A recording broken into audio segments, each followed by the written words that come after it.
વડોદરાની જિલ્લા કલેક્ટર કચેરી ખાતે વોર્ડ નંબર 15ના ભાજપ પક્ષના વૃષભ કામદાર ઉમેદવાર પેનલ સાથે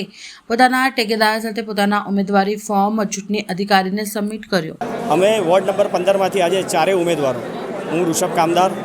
અજય રબારી, નૈનાબેન શાહ અને જ્યોતિબેન પંડ્યા ભારતીય જનતા પાર્ટીના મેન્ડેટ ઉપર ઉમેદવારી કરવા માટે આવ્યા છે અને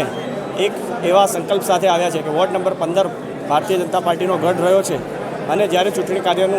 કાર્યાલયનું ઉદ્ઘાટન થયું હતું ત્યારે અમારા યશસ્વી અધ્યક્ષ ડૉક્ટર જયપ્રકાશભાઈ સોની સાહેબ આવ્યા હતા। ત્યારે જ અમે એમને કહ્યું હતું કે વોર્ડ નંબર 15 તમને આ વખતે 4 કમળ આ વોર્ડમાંથી ખીલાવીને આપશે। અમને પાર્ટીએ આ ઉમેદવારી કરવા માટેની તક આપી છે, એ બદલ હું અમારા શિસ્તસ્થ નેતૃત્વનો હૃદયપૂર્વક આભાર વ્યક્ત કરું છું અને